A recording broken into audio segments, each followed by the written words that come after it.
am writing this under an appreciable mental strain, since by tonight I shall be no more.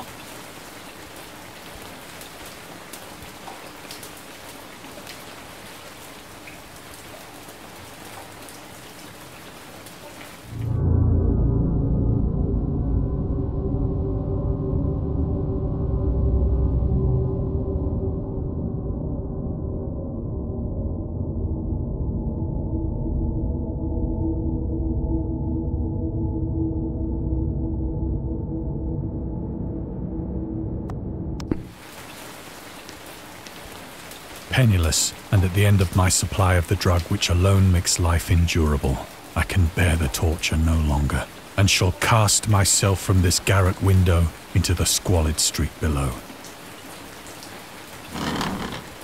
Do not think from my slavery to morphine that I am a weakling or a degenerate. When you have read these hastily scrawled pages, you may guess, though never fully realize, why it is that I must have forgetfulness or death.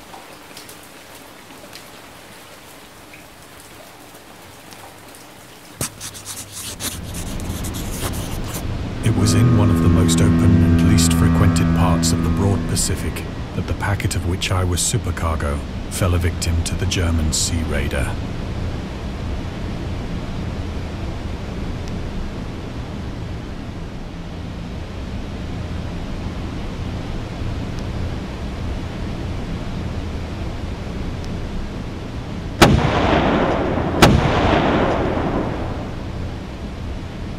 The Great War was then at its very beginning, and the ocean forces of the Hun had not completely sunk to their later degradation.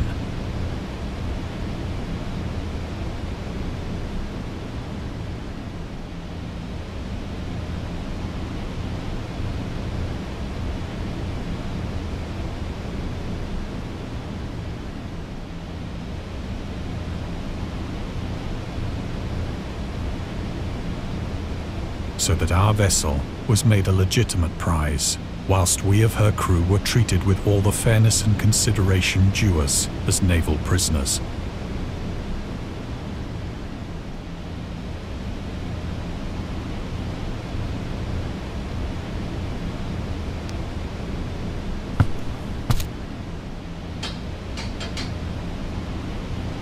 So liberal, indeed, was the discipline of our captors, that 5 days after we were taken, I managed to escape alone in a small boat with water and provisions for a good length of time.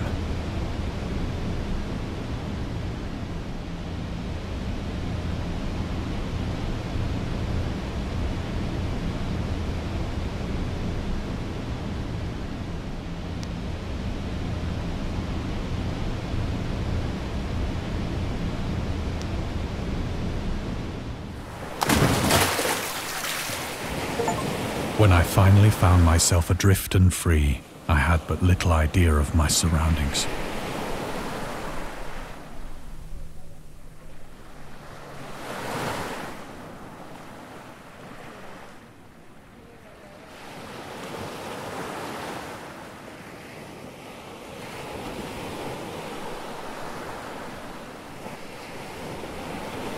Never a competent navigator, I could only guess vaguely by the sun and stars that I was somewhat south of the equator.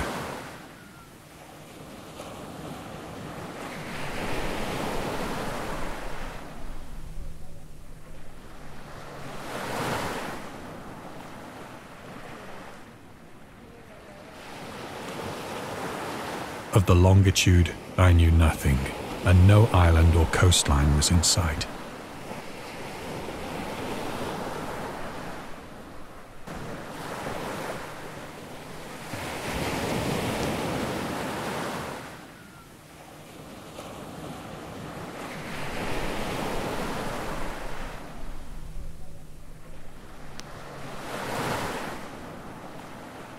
The weather kept fair, and for uncounted days I drifted aimlessly beneath the scorching sun, waiting either for some passing ship or to be cast on the shores of some habitable land.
But neither ship nor land appeared, and I began to despair in my solitude upon the heaving vastness of unbroken blue.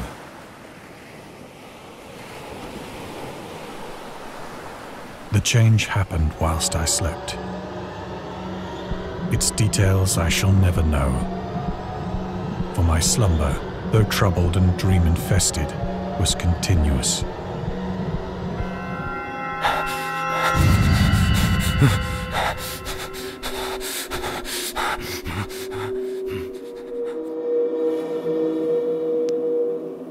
When at last I awoke, it was to discover myself half sucked into a slimy expanse of hellish black mire, which extended about me in monotonous undulations as far as I could see, and in which my boat lay grounded some distance away. Though one might well imagine that my first sensation would be of wonder at so prodigious and unexpected a transformation of scenery, I was in reality more horrified than astonished. For there was in the air and in the rotting soil a sinister quality which chilled me to the very core.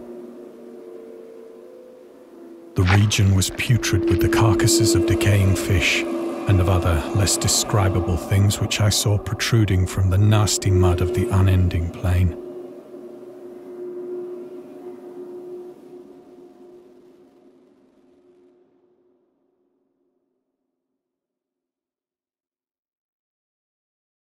Perhaps I should not hope to convey in mere words the unutterable hideousness that can dwell in absolute silence and barren immensity. There was nothing within hearing and nothing in sight save a vast reach of black slime, yet the very completeness of the stillness and the homogeneity of the landscape oppressed me with a nauseating fear. The sun was blazing down from a sky which seemed to me almost black in its cloudless cruelty, as though reflecting the inky marsh beneath my feet.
As I crawled into the stranded boat, I realized that only one theory could explain my position.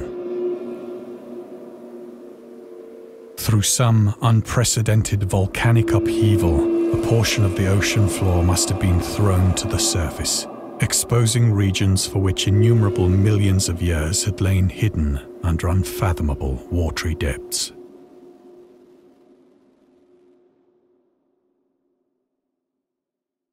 So great was the extent of the new land which had risen beneath me that I could not detect the faintest noise of the surging ocean, straining my ears as I might. Nor were there any seafowl to prey upon the dead things.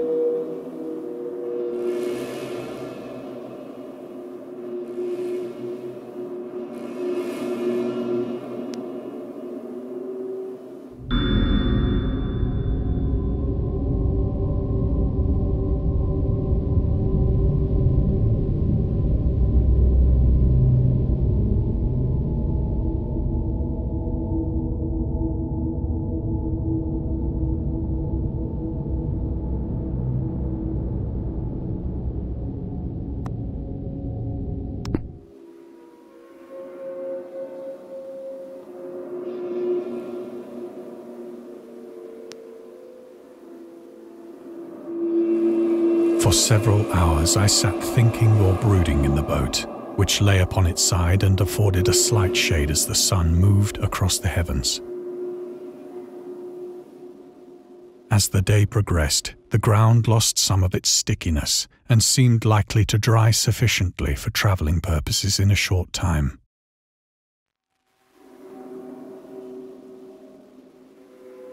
That night I slept but little, and the next day I made for myself a pack containing food and water, preparatory to an overland journey in search of the vanished sea and possible rescue.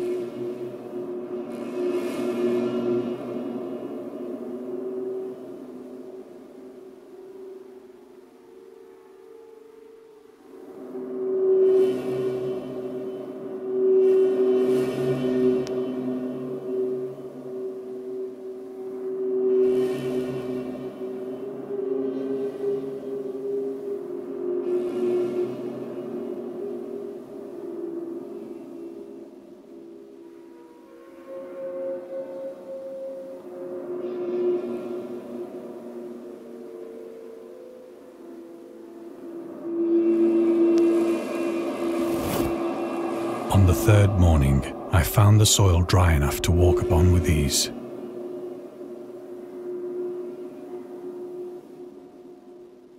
The odour of the fish was maddening, but I was too much concerned with graver things to mind so slight an evil, and set out boldly for an unknown goal.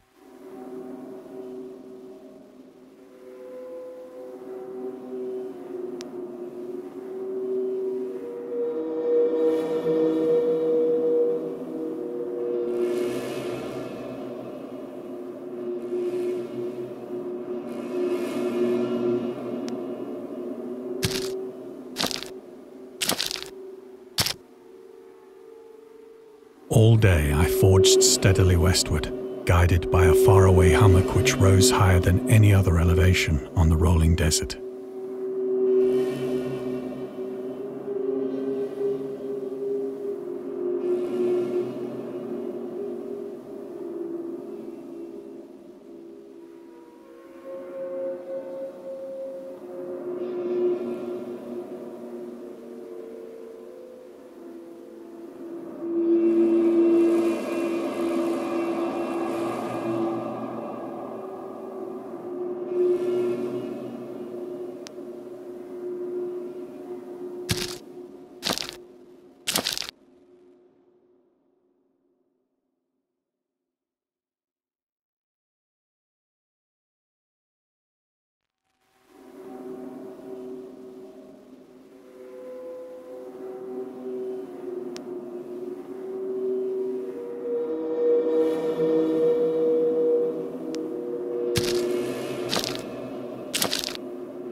That night, I encamped, and on the following day still travelled toward the hummock, though that object seemed scarcely nearer than when I had first espied it.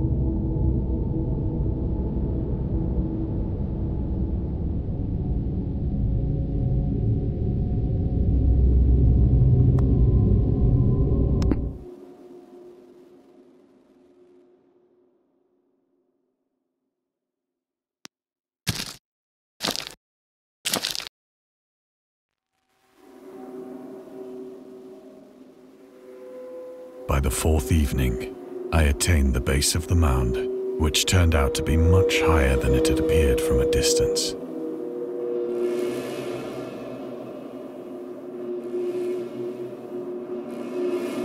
An intervening valley setting it out in sharper relief from the general surface. Too weary to ascend, I slept in the shadow of the hill. I know not why my dreams were so wild that night. But ere the waning and fantastically gibbous moon had risen far above the eastern plain,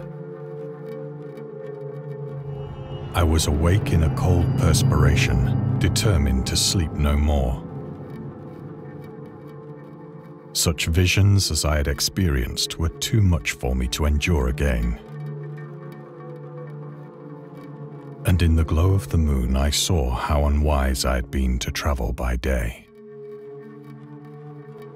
Without the glare of the parching sun, my journey would have cost me less energy. Indeed, I now felt quite able to perform the ascent which had deterred me at sunset. Picking up my pack, I started for the crest of the eminence.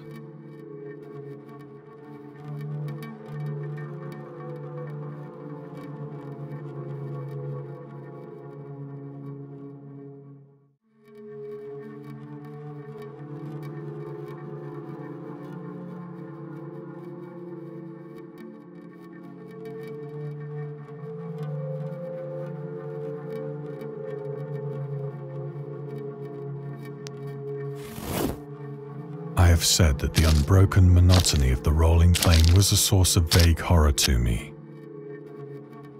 But I think my horror was greater when I gained the summit of the mound and looked down the other side into an immeasurable pit or canyon, whose black recesses the moon had not yet soared high enough to illumine. I felt myself on the edge of the world, peering over the rim into a fathomless chaos of eternal night. Through my terror ran curious reminiscences of Paradise Lost, and of Satan's hideous climb through the unfashioned realms of darkness. As the moon climbed higher in the sky, I began to see that the slopes of the valley were not quite so perpendicular as I had imagined.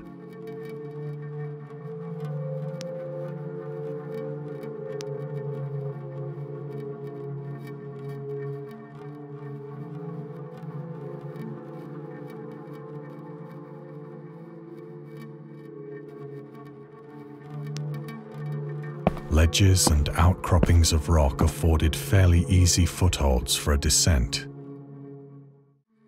whilst after a drop of only a few hundred feet, the declivity became very gradual.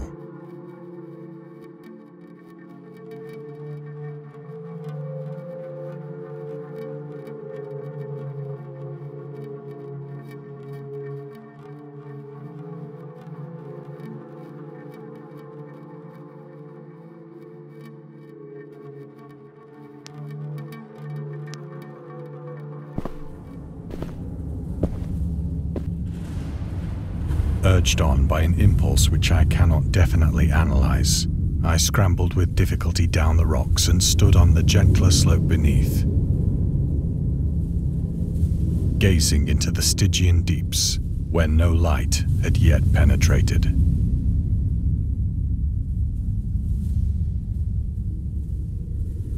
All at once, my attention was captured by a vast and singular object on the opposite slope, which rose steeply about 100 yards ahead of me.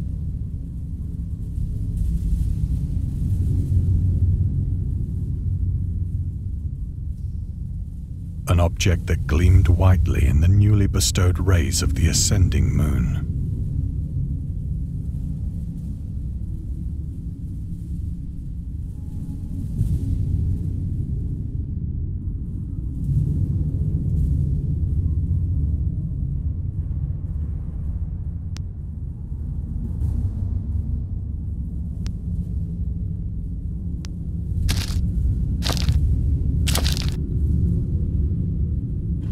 That it was merely a gigantic piece of stone, I soon assured myself.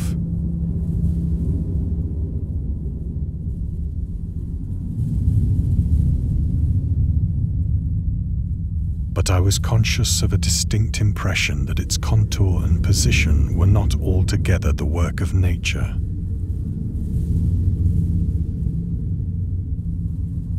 A closer scrutiny filled me with sensations I cannot express.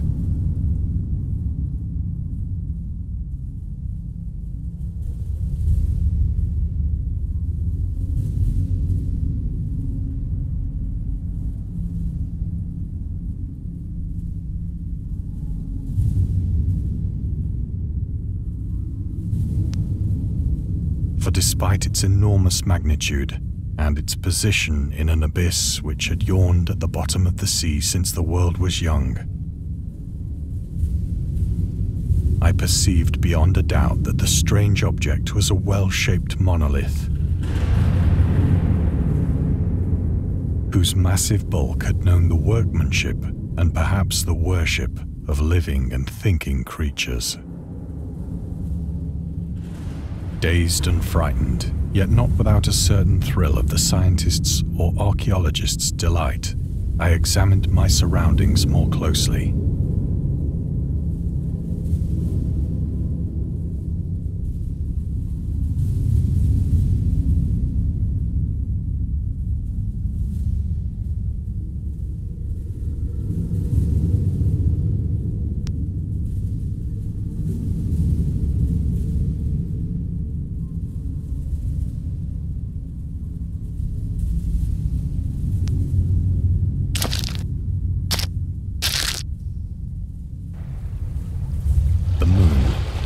The zenith shone weirdly and vividly above the towering steeps that hemmed in the chasm.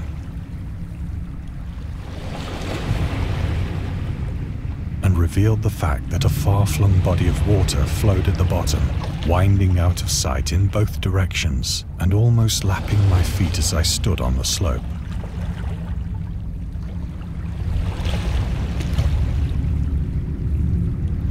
Across the chasm, the wavelets washed the base of the cyclopean monolith, on whose surface I could now trace both inscriptions and crude sculptures.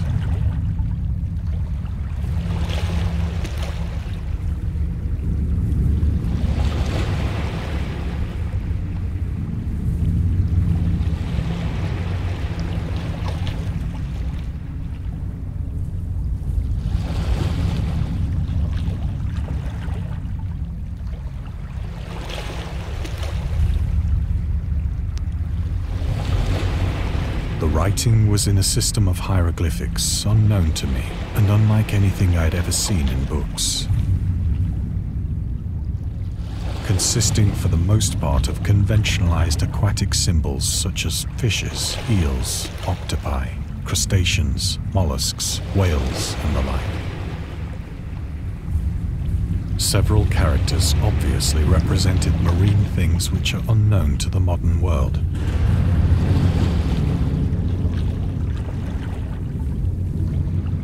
But whose decomposing forms I had observed on the ocean-risen plain. It was the pictorial carving, however, that did most to hold me spellbound.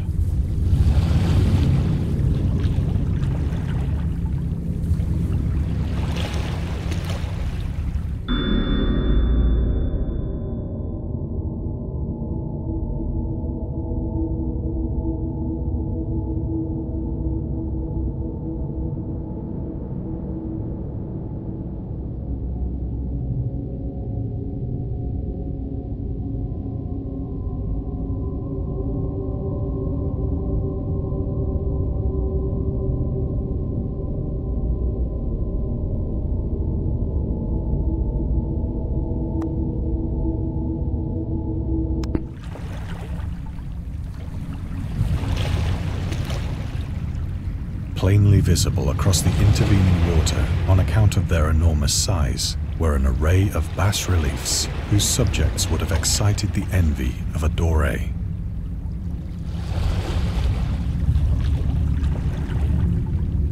I think that these things were supposed to depict men, at least a certain sort of men, though the creatures were shown disporting like fishes in the waters of some marine grotto.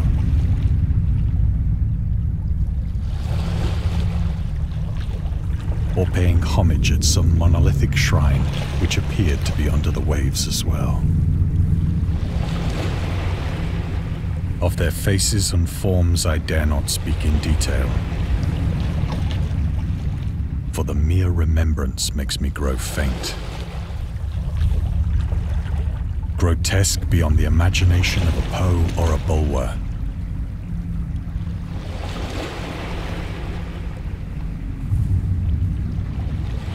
They were damnably human in general outline, despite webbed hands and feet, shockingly wide and flabby lips,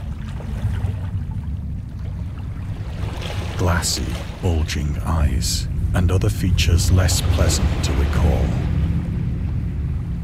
Curiously enough, they seem to have been chiseled badly out of proportion with their scenic background. For one of the creatures was shown in the act of killing a whale, represented as but little larger than himself. I remarked, as I say, their grotesqueness and strange size, but in a moment decided that they were merely the imaginary gods of some primitive fishing or seafaring tribe. Some tribe whose last descendant had perished eras before the first ancestor of the Piltdown or Neanderthal man was born.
Awestruck at this unexpected glimpse into a past beyond the conception of the most daring anthropologist, I stood musing whilst the moon cast queer reflections on the silent channel before me. Then, suddenly, I saw it.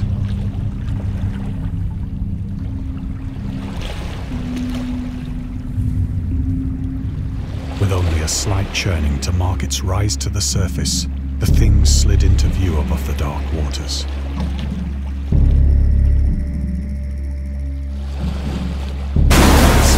Unfenced and loathsome, it darted like a stupendous monster of nightmares to the monolith, about which it flung its gigantic scaly arms, the while it bowed its hideous head and gave vent to certain measured sounds.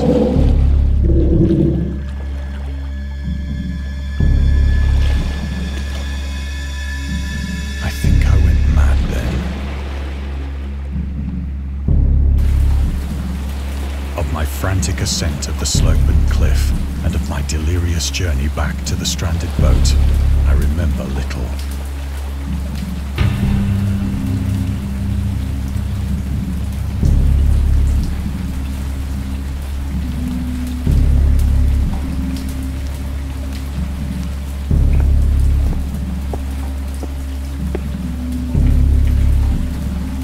I believe I sang a great deal and laughed oddly when I was unable to sing.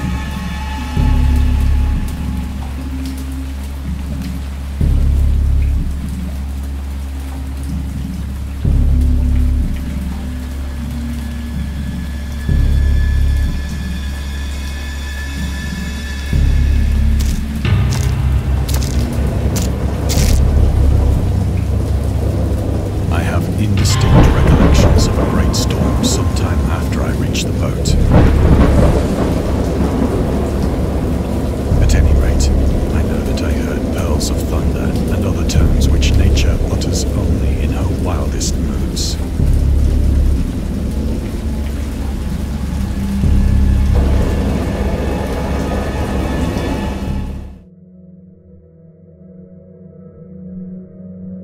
When I came out of the shadows, I was in a San Francisco hospital.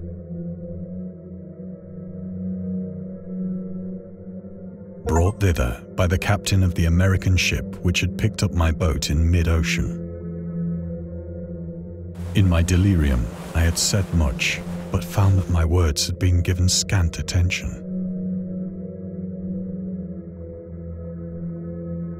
Of any land upheaval in the Pacific, my rescuers knew nothing.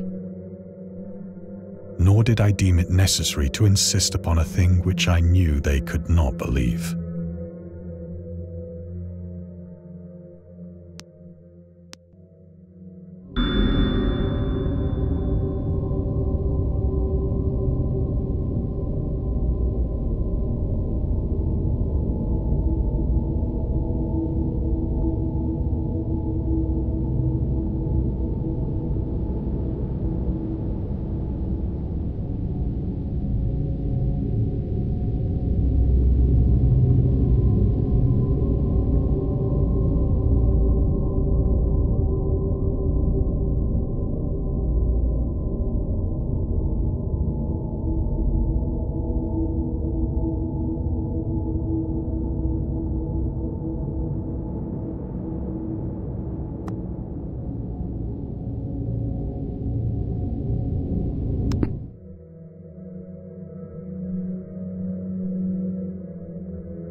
Once I sought out a celebrated ethnologist and amused him with peculiar questions regarding the ancient Philistine legend of Dagon, the fish god.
but soon perceiving that he was hopelessly conventional, I did not press my inquiries.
It is at night, especially when the moon is gibbous and waning, that I see the thing.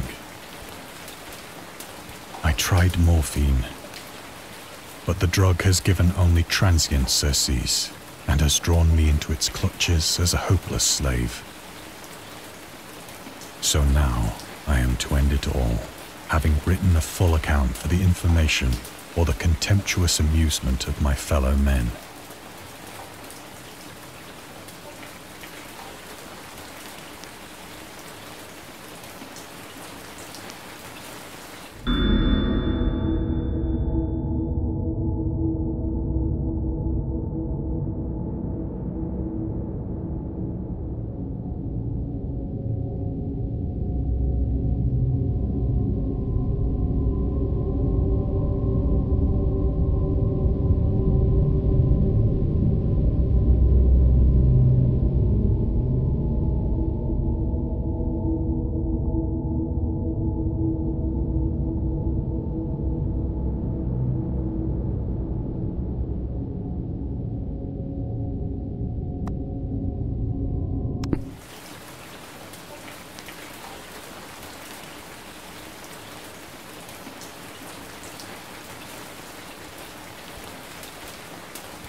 Often, I ask myself if it could not all have been a pure phantasm. A mere freak of fever as I lay sun-stricken and raving in the open boat after my escape from the German man-of-war. This I ask myself, but ever does there come before me a hideously vivid vision in reply. I cannot think of the deep sea without shuddering at the nameless things that may at this very moment be crawling and floundering on its slimy bed. Worshipping their ancient stone idols and carving their own detestable likenesses on submarine obelisks of water-soaked granite. I dream of a day when they may rise above the billows to drag down into their reeking talons the remnants of puny, war-exhausted mankind. Of a day when the land shall sink and the dark ocean shall ascend amidst universal pandemonium.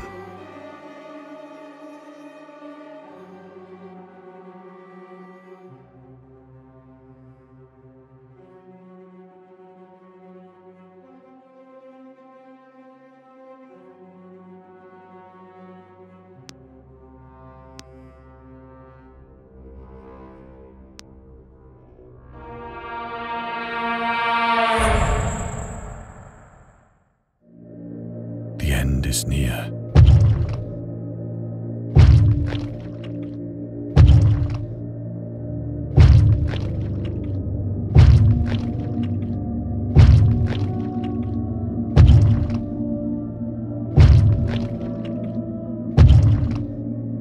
I hear a noise at the door, as of some immense slippery body lumbering against it.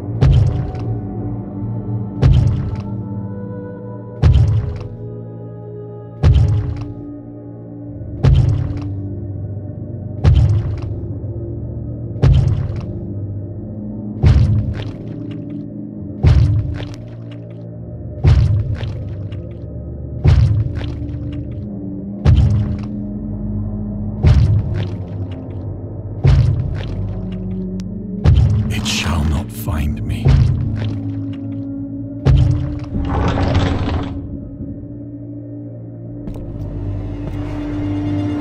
God, that hand!